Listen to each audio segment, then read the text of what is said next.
देखिए पहला क्वेश्चन है, भारतीय संविधान के किस भाग में संघीय न्यायपालिका का उल्लेख है? तो देखिए इस क्वेश्चन का राइट आंसर ऑप्शन डी हो जाएगा, भाग 5। भाग 5 में अनुच्छेद 124 से 147 में संघीय न्यायपालिका यानी सर्वोच्च न्यायालय का वर्णन है। चलिए बढ़ते हैं नेक्स्ट क्वेश्चन की ओर। नेक्स्ट क्वेश्चन है, संविधान के व्याख्याकार और संरक्षक कौन है? राष्ट्रपति, संसद या सर्वोच्च न्यायालय या भारत का महाधिवक्ता? तो देखिए इस क्वेश्चन का राइट आंसर ऑप्शन सी हो जाएगा, सर्वोच्च न्यायालय। संविधान की व्याख्या करने और उसकी रक्षा करने का कार्य सर्वोच्च न्यायालय करता है। चलिए बढ़ते हैं नेक्स्ट क्वेश्चन की ओर। देखिए नेक्स्ट क्वेश्चन है, भारतीय संविधान की व्याख्या करने का मुख्य अधिकारी कौन है? देखिए भारतीय संविधान की व्याख्या करने का मुख्य अधिकारी है सर्वोच्च न्यायालय। तो इसका राइट आंसर ऑप्शन डी हो जाएगा। चलिए बढ़ते हैं नेक्स्ट क्वेश्चन की ओर। देखिए नेक्स्ट क्वेश्चन है, निम्नलिखित में से किसके अंतर्गत भारत में सर्वप्रथम सर्वोच्च न्यायालय की स्थापना हुई? देखिए इस क्वेश्चन का राइट आंसर ऑप्शन ए हो जाएगा, रेगुलेटिंग अधिनियम 1773। इस अधिनियम के तहत 1774 में कलकत्ता में प्रथम सर्वोच्च न्यायालय की स्थापना हुई। तो राइट आंसर ऑप्शन ए हो जाएगा। चलिए बढ़ते हैं नेक्स्ट क्वेश्चन की ओर। देखिए नेक्स्ट क्वेश्चन है, भारत के सर्वोच्च न्यायालय की स्थापना हुई थी? तो देखिए भारतीय संविधान लागू होने पर 26 जनवरी 1950 को सर्वोच्च न्यायालय की स्थापना हुई। तो इसका राइट आंसर ऑप्शन डी हो जाएगा, भारतीय संविधान के द्वारा। चलिए बढ़ते हैं नेक्स्ट क्वेश्चन की ओर। नेक्स्ट क्वेश्चन है, मूल रूप से संविधान में सर्वोच्च न्यायालय में मुख्य न्यायाधीश के अतिरिक्त कितने न्यायाधीश की व्यवस्था थी? तो देखिए प्रारंभ में कुल 8 न्यायाधीश, एक मुख्य न्यायाधीश प्लस 7 अन्य न्यायाधीश की व्यवस्था थी। तो इसका राइट आंसर हो जाएगा ऑप्शन बी, 7। चलिए बढ़ते हैं नेक्स्ट क्वेश्चन की ओर। देखिए नेक्स्ट क्वेश्चन है, वर्तमान में सर्वोच्च न्यायालय में मुख्य न्यायाधीश के अतिरिक्त कितने न्यायाधीश का प्रावधान किया गया है? तो देखिए राइट आंसर हो जाएगा ऑप्शन डी, 34। नेक्स्ट क्वेश्चन, देखिए नेक्स्ट क्वेश्चन है, उच्चतम न्यायालय के न्यायाधीशों की संख्या में वृद्धि करने की शक्ति किसके पास है?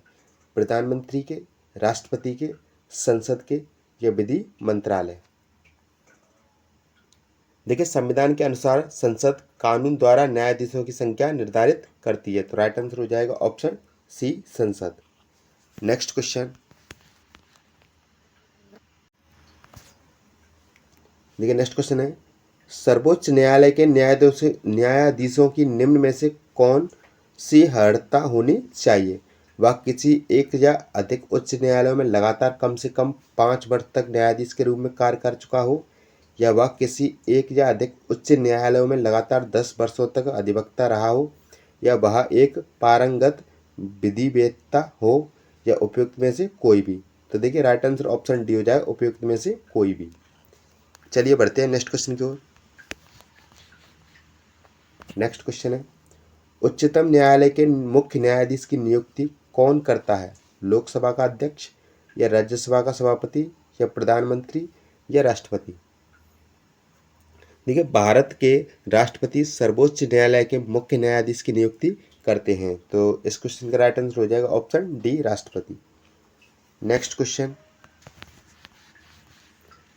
नेक्स्ट क्वेश्चन है, भारतीय उच्चतम न्यायालय के न्यायाधीशों की नियुक्ति कौन करता है? तो देखिए भारतीय संविधान के अनुच्छेद 124 के अनुसार सर्वोच्च न्यायालय के न्यायाधीशों की नियुक्ति भारत के राष्ट्रपति द्वारा की जाती है। तो राइट आंसर ऑप्शन ए हो जाएगा, राष्ट्रपति। चलिए बढ़ते हैं नेक्स्ट क्वेश्चन की ओर। नेक्स्ट क्वेश्चन है, भारत के कार्यवाहक मुख्य न्यायाधीश की नियुक्ति कौन करता है? तो देखिए भारत के कार्यवाहक मुख्य न्यायाधीश की नियुक्ति राष्ट्रपति करता है। तो राइट आंसर ऑप्शन सी हो जाएगा। चलिए बढ़ते हैं नेक्स्ट क्वेश्चन की ओर। नेक्स्ट क्वेश्चन है, राष्ट्रपति सर्वोच्च न्यायालय के अन्य न्यायाधीशों की नियुक्ति में से किससे परामर्श करते हैं? देखिए, संविधान के अनुच्छेद 124 के अनुसार राष्ट्रपति अन्य न्यायाधीशों की नियुक्ति से पहले मुख्य न्यायाधीश से परामर्श करते हैं। तो इस क्वेश्चन का राइट आंसर ऑप्शन ए हो जाएगा, सर्वोच्च न्यायालय के मुख्य न्यायाधीश से। नेक्स्ट क्वेश्चन है, सर्वोच्च न्यायालय में तदर्थ न्यायाधीशों की नियुक्ति किस देश की न्याय प्रणाली से प्रेरित है? तो देखिए, इस क्वेश्चन का राइट आंसर ऑप्शन सी हो जाएगा, संयुक्त राज्य अमेरिका। नेक्स्ट क्वेश्चन है, भारतीय संविधान में तदर्थ न्यायाधीशों की नियुक्ति का प्रावधान है सर्वोच्च न्यायालय में या उच्च न्यायालय में या जनपद एवं सत्र न्यायालय में या इनमें से सभी में? तो देखिए, राइट आंसर ऑप्शन ए हो जाएगा, सर्वोच्च न्यायालय में। नेक्स्ट क्वेश्चन,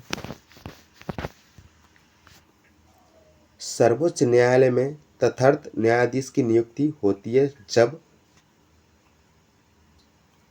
न्यायालयों के किसी सत्र के लिए न्यायाधीशों का कोरम नहीं होता। तो राइट आंसर हो जाएगा ऑप्शन डी। नेक्स्ट क्वेश्चन है, सर्वोच्च न्यायालय में तदर्थ न्यायाधीशों की नियुक्ति कौन कर सकता है?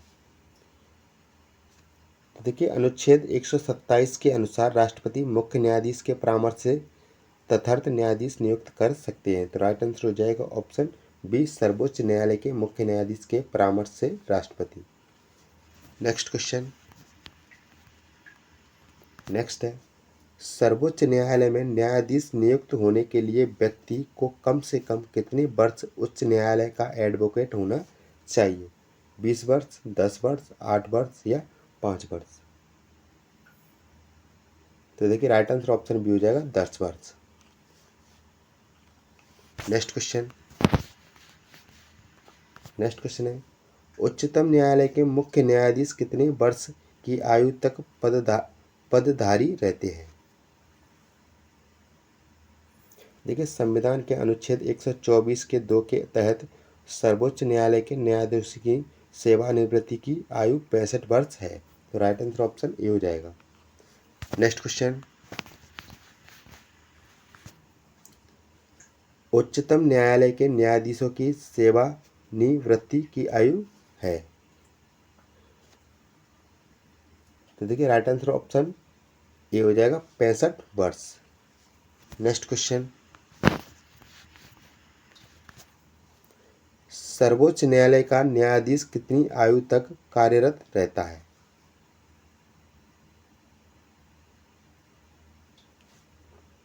तो देखिए, इसका राइट आंसर ऑप्शन डी जो है, इनमें से कोई नहीं। नेक्स्ट क्वेश्चन,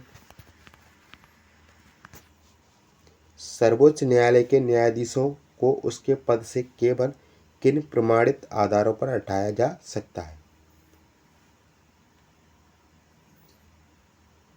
तो देखिए, राइट आंसर ऑप्शन सी हो जाएगा, कदाचार और असफलता, ये दोनों। नेक्स्ट क्वेश्चन,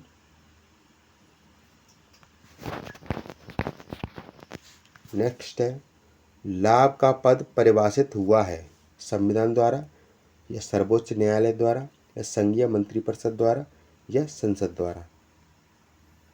देखिए, लाभ का पद की कोई परिभाषा संविधान में स्पष्ट रूप से नहीं दी गई है, परंतु इसकी व्याख्या निर्धारण संसद द्वारा किया जाता है। तो राइट आंसर हो जाएगा ऑप्शन डी, संसद द्वारा। नेक्स्ट क्वेश्चन, सर्वोच्च न्यायालय के न्यायाधीश के विरुद्ध महाभियोग का प्रस्ताव पारित हो जाने पर पदच्युति का आदेश कौन जारी कर सकता है? तो देखिए, राइट आंसर ऑप्शन बी हो जाएगा, राष्ट्रपति। नेक्स्ट क्वेश्चन, नेक्स्ट है, सर्वोच्च न्यायालय के किस न्यायाधीश के विरुद्ध 11 मई 1993 को लोकसभा में लाया गया महाभियोग प्रस्ताव असफल रहा? देखिए, न्यायमूर्ति बी रामास्वामी के विरुद्ध पहला असफल महाभियोग प्रस्ताव 1993 में लाया गया था? तो राइट आंसर ऑप्शन सी हो जाएगा, न्यायमूर्ति बी रामास्वामी। नेक्स्ट क्वेश्चन है, सर्वोच्च न्यायालय के मुख्य न्यायाधीश को प्रति माह कितना वेतन मिलता है?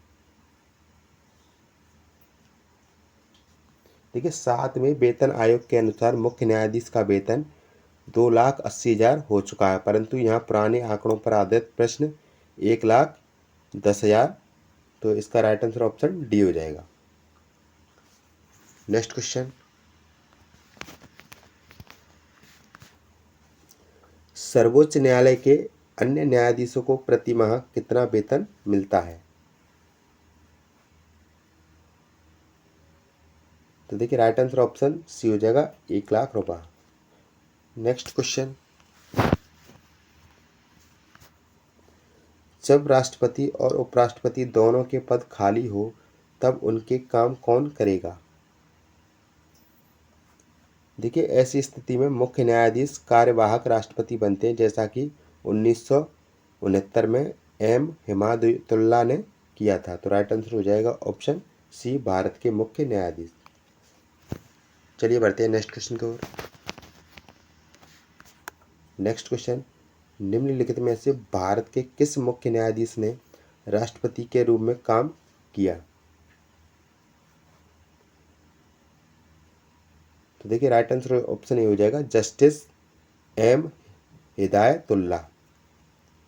इन्होंने 1969 में जब राष्ट्रपति जाकिर हुसैन की मृत्यु हुई, तब जस्टिस एम हिमायतुल्लाह ने कार्यवाहक राष्ट्रपति का कार्य संभाला था। Next question,